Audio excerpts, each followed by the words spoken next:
तो हेलो मेरे प्यारे बच्चों, आप लोग का स्वागत है स्टोलियम क्लासेस में। आप लोग कैसे हो? उम्मीद करते हैं आप लोग मस्त होंगे, स्वस्थ होंगे और अच्छे से मन लगाकर प्यारे बच्चों अपने अपने पढ़ाई में व्यस्त होंगे। प्यारे बच्चों, इस क्लास को शेयर कर दीजिए अपने अपने दोस्तों के पास, भाइयों के पास, बहनों के पास। जहां शेयर करना है क्लास को शेयर कर दीजिए, और क्लास अच्छा लगे तो क्लास को लाइक कर दीजिएगा। ठीक है, आज हमारा क्वेश्चन बैंक का ऑब्जेक्टिव यानी कि मैथ में क्वेश्चन बैंक का ऑब्जेक्टिव का क्लास नंबर दूसरा है। ठीक है, तो चलिए स्टार्ट करते हैं।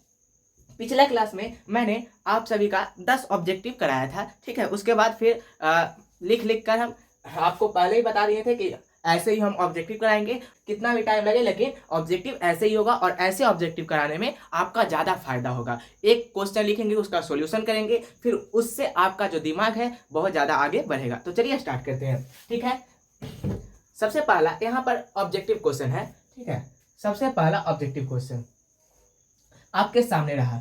चलिए लिखेगा सबसे पहला ऑब्जेक्टिव क्वेश्चन। यहाँ पर लिखा गया है कि सबसे पहला कह रहा है कि निम्नलिखित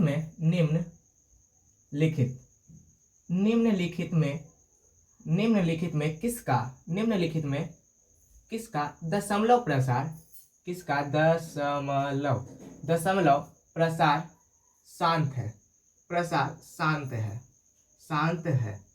अब बताना है, नीचे दिया गया है ऑप्शन नंबर ए में। यहाँ पर ऑप्शन नंबर ए में दिया गया है 32/91। ऑप्शन नंबर बी में यहाँ पर दिया गया है बाबू 19/80। ऑप्शन नंबर सी में यहाँ पर दिया गया है, ऑप्शन नंबर सी में 23/45। और ऑप्शन नंबर यहाँ पर डी में दिया गया है, 25/42। तो आपको इसमें ढूंढना है कि आखिर किसका दशमलव प्रसार शांत है और किसका दशमलव प्रसार अशांत है। तो हम बता देते हैं आपको कि शांत आवृत्ति कौन सा होता है और अशांत आवृत्ति कौन सा होता है। तो अगर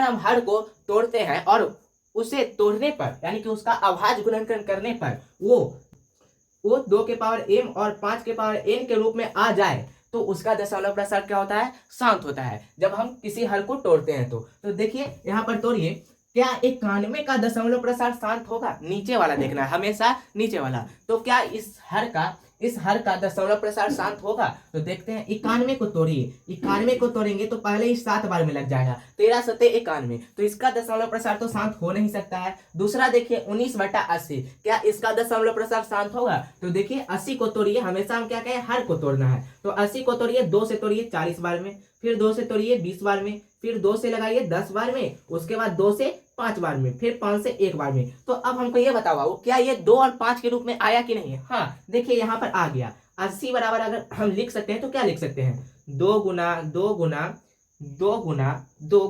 5। तो हमको ये बताओ 2 कितना बार है? 2 4 बार है। तो 2 4 बार है यानी कि 2 के पावर 4 गुना 5। तो 2 और 5 के रूप में आया कि नहीं? हाँ, आ गया। तो यानी कि इसका दशमलव प्रसार क्या हो जाएगा? शांत हो जाएगा। ऑप्शन नंबर बी हो जाएगा। ठीक है, नेक्स्ट चलते हैं क्वेश्चन नंबर दूसरा की ओर।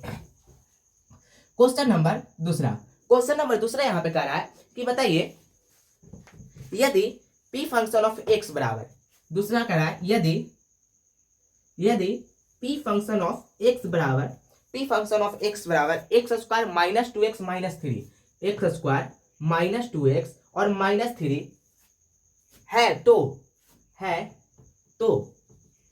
p के जगह पर -1 रखकर इसका मान क्या होगा? p के जगह पर -1 रखना है तो क्या होगा? इसमें हम ऑप्शन नहीं देंगे। चलिए हम इसका हल करते हैं। ठीक है, चलिए इसका हल करते हैं। सबसे पहला तो ये पूरा दिया गया है, तो हम सबसे पहले लिखेंगे दिया है। यहाँ पर क्या दिया है?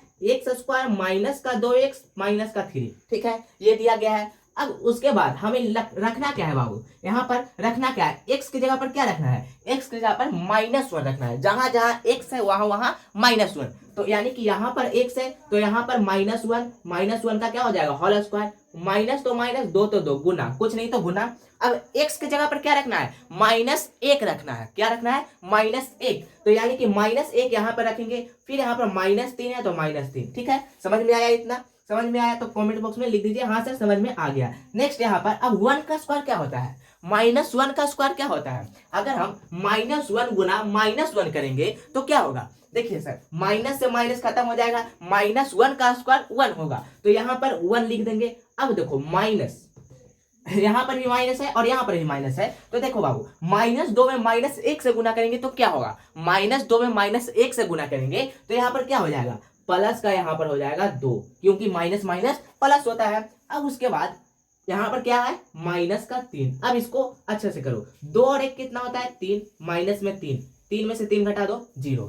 तो इसका जो मतलब कि P function x square minus 2x minus 3 है, तो p के जगह अगर x के जगह पर -1 रखाएगा तो इसका मान क्या आएगा, 0 आएगा। ये हो जाएगा आपका आंसर, ठीक है 0। नेक्स्ट चलते हैं क्वेश्चन नंबर तीसरे की ओर। तो क्वेश्चन नंबर तीसरा देखिए, क्वेश्चन नंबर तीसरा कह रहा है कि यदि किसी बहुपद के शून्यक -2 तथा -3 है तो बहुपद निकालें। तो बहुपद निकालने का सूत्र क्या होता है, आपको पता होगा। बहुपद निकालने का सूत्र होता है, बहुपद बराबर क्या होता है, द्विघात बहुपद बराबर बहुपद, यानी कि द्विघात बहुपद, द्विघात बहुपद बराबर फॉर्मूला क्या होता है, तो इसका फॉर्मूला होता है एक्स स्क्वायर माइनस में alpha plus beta into x और प्लस में अल्फा इंटू बीटा। यही होता है द्विघात बहुपद निकालने का सूत्र, ठीक है। तो चलिए यहाँ पर रखते हैं, एक्स स्क्वायर है तो एक्स स्क्वायर माइनस अल्फा का मान कितना है, अल्फा का मान -2 है, तो यहाँ पर -2 रख दिए। फिर यहाँ पर बीटा है, तो बीटा का मान कितना है, -3 है। कितना है, -3 है। तो देखो अल्फा का मान -2 है और बीटा का मान -3 है, तो यहाँ पर प्लस है और यहाँ पर माइनस है। प्लस माइनस क्या हो जाएगा, डायरेक्ट माइनस लिख दिए, -3, ठीक है। अब x तो x प्लस में, अब देखो अल्फा का मान क्या है, -2 है, तो -2 गुना, अब बीटा का मान क्या है, -3 है, तो -3। अब इसको अच्छे से करो, सोल्व करो, पूरा आ जाएगा। यहाँ पर एक्स स्क्वायर है तो एक्स स्क्वायर माइनस, अब देखो -2 और -3 क्या होगा, -2 और -3 -5 होगा, तो माइनस का यहाँ पर 5, एक्स तो एक्स लिख दिए, प्लस तो प्लस। अब देखो -2 में -3 से गुना करेंगे तो क्या आएगा, -2 में गुना करेंगे -3 से तो क्या होगा, तो -2 में अगर -3 से गुना करेंगे तो हमारे पास क्या मिलेगा, -6 मिलेगा कि +6 मिलेगा। तो देखिए अगर हम -2 और -3 को गुना करेंगे तो माइनस से माइनस खत्म हो जाएगा, तो हमारे पास +6 मिलेगा। तो यहाँ पर हम लिख दें प्लस का यहाँ पर 6, ठीक है। अब उसके बाद एक्स स्क्वायर है तो एक्स स्क्वायर, अब देखो माइनस माइनस क्या होता है, माइनस माइनस प्लस, तो यहाँ पर प्लस 5 में x से गुना करो 5x प्लस का 6, ये हो गया हमारा बहुपद निकल गया, x square plus 5x plus 6, क्या निकलेगा, एक्स स्क्वायर प्लस का 5x प्लस का 6, ये हो जाएगा हमारा आंसर, ठीक है। नेक्स्ट चलते हैं क्वेश्चन नंबर चौथे की ओर कि त्रिकोणमितीय अनुपात cos थीटा बराबर क्या कर रहा है,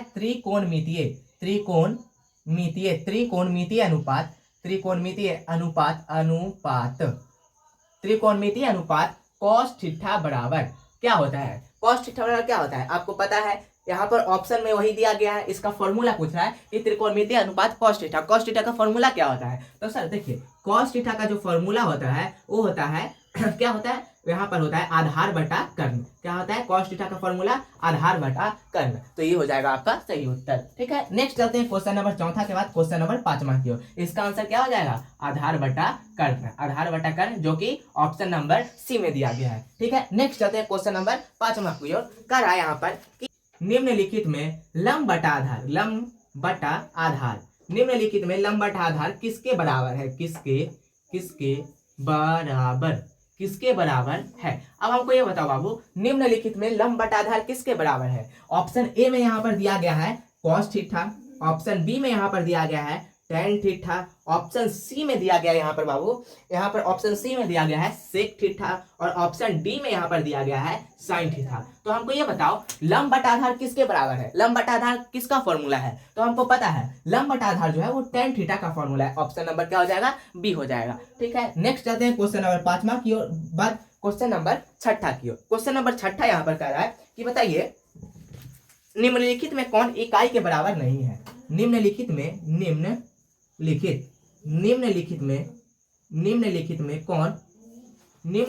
कौन इकाई के बराबर नहीं है, निम्नलिखित में कौन इकाई के बराबर नहीं है, इकाई के बराबर नहीं है।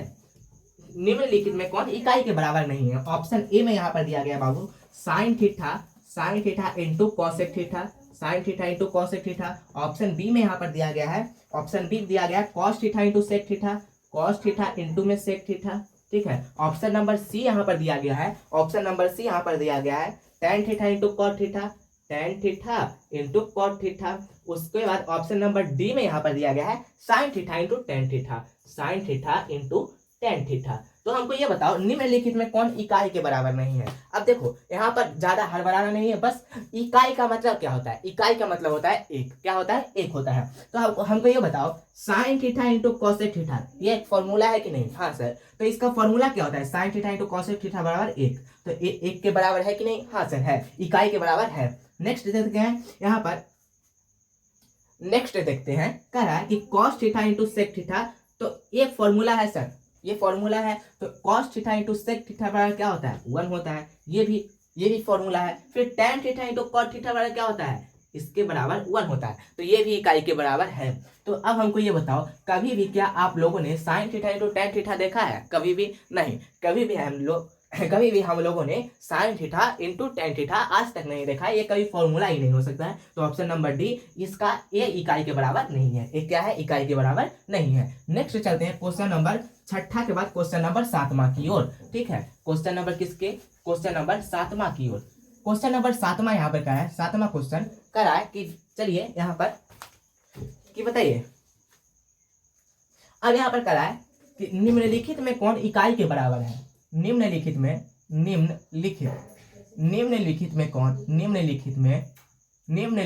कौन इकाई के बराबर है। निम्नलिखित में कौन इकाई के बराबर है, इकाई के बराबर है। जल्दी जल्दी बताइएगा। ठीक है, ऑप्शन ए में यहाँ पर दिया गया, ऑप्शन नंबर ए में साइन स्क्वायर थीटा माइनस में कॉस स्क्वायर थीटा ये दिया गया है। ऑप्शन नंबर बी में यहाँ पर दिया गया है सेक स्क्वायर थीटा प्लस का tan square theta. Option number यहाँ पर सी में दिया गया है कॉस स्क्वायर थीटा और यहाँ पर माइनस में sine square theta. Option number यहाँ पर डी में दिया गया है कॉसेक स्क्वायर थीटा माइनस में कॉट स्क्वायर थीटा। अब हमको ये बताओ कौन इकाई के बराबर है, यानी कि कौन सा फॉर्मूला ऐसा है जो जिसको मतलब कि पूरा करने पर एक आता है। तो देखिए sine square theta minus cos square theta ये इकाई के बराबर नहीं है। क्यों, क्योंकि यहाँ पर माइनस लगा हुआ है, अगर प्लस लगता तो ये इकाई के बराबर होता। Next sec square theta plus tan square theta, तो यहाँ पर tan स्क्वायर थीटा। तो हमको ये बताओ तो क्या ये इकाई के बराबर होगा, नहीं। क्यों, क्योंकि यहाँ पर माइनस लगा होता तब यहाँ पर यह इकाई के बराबर होता, लेकिन यहाँ पर ये प्लस लगा हुआ है। नेक्स्ट चलते हैं cos square theta minus sine square theta, ये भी नहीं होगा, ये भी नहीं होगा। तो क्या ये होगा, option number D cosec square theta minus cot square theta, हाँ इसके बराबर एक होता है। तो ऑप्शन नंबर डी आपका सही उत्तर हो जाएगा। ठीक है, नेक्स्ट चलते हैं क्वेश्चन नंबर 8वां, ये लास्ट क्वेश्चन है। क्वेश्चन नंबर 8वां यहाँ पर देख रहे हैं, क्वेश्चन नंबर 8वां, यदि कॉस थीटा बराबर, यदि कॉस थीटा बराबर यहाँ पे कह रहा है 5/13, तो कॉसेक थीटा का मान निकालें, क्या होता है। हमको ये बताओ अगर कॉस थीटा बराबर 5/13 तो कॉसेक थीटा क्या होगा। तो चलिए बिना ऑप्शन के ही ऐसे ही बना लेते हैं इसको। तो देखिए 5/13 दिया क्या गया है, दिया है कॉस थीटा बराबर क्या है, कॉस थीटा बराबर 5/13 है। ठीक है, 5/13। अब देखो निकालना है हमें कॉसेक थीटा, तो ये क्या है बताओ हमको। कॉस थीटा का फॉर्मूला क्या होता है, कॉस थीटा का फॉर्मूला होता है आधार बटा कर्ण। क्या होता है, आधार बटा कर्ण। तो यानी कि यहाँ पर 5 क्या है, आधार है, और 13 क्या है, कर्ण है। हमें लंब निकालना है, हमें क्या निकालना है, लंब निकालना है। तो हम जानते हैं लंब का फॉर्मूला क्या होता है, लंब का फॉर्मूला होता है रूट अंदर कर्ण का स्क्वायर माइनस में आधार का स्क्वायर, ये होता है। हाँ ये होता है, बराबर तो बराबर रूट अंदर। अब कर्ण का स्क्वायर यहाँ पर, यानी कि कर्ण कहने का मतलब कर्ण का मान कितना है, 13। तो यानी कि 13 का स्क्वायर करेंगे माइनस आधार कहने का मतलब 5, तो 5 का स्क्वायर, तो 5 का स्क्वायर कर दिए। 13 का स्क्वायर कितना होता है बाबू, 13 का स्क्वायर 169 माइनस 5 का स्क्वायर कितना होता है, 25 होता है। ठीक है, अब बराबर यहाँ पर देखो 169 में से 25 को घटा दो तो कितना आएगा, 144 आएगा। क्या आएगा, 144। अब 144 का वर्गमूल बताओ, 144 का वर्गमूल होगा सर 12। क्या होगा, 12। तो हमारा तीनों ज्ञात हो गया, लंब भी हो गया, आधार भी हो गया, कर्ण भी हो गया। तो अब कॉसेक थीटा का मान बता दो। तो कॉसेक थीटा का फॉर्मूला क्या होता है, कॉसेक थीटा का फॉर्मूला साइन थीटा के उल्टा कॉसेक होता है। तो साइन क्या होता है, लंब बटा कर्ण, तो कॉसेक क्या होगा, कर्ण बटा लंब। तो ऊपर जाएगा कर्ण और नीचे आएगा लंब। तो कर्ण का मान कितना है हमको ये बताओ, कर्ण का मान 13 है और लंब का मान 12, तो 13/12 आपका सही उत्तर हो जाएगा। ठीक है, तो बताइए बाबू आप लोगों ने 8 में से कितना सही किया। आज इतना ही रहने देते हैं। ठीक है, बाय, तब तक हंसते रहिए, पढ़ते रहिए और मुस्कुराते रहिए।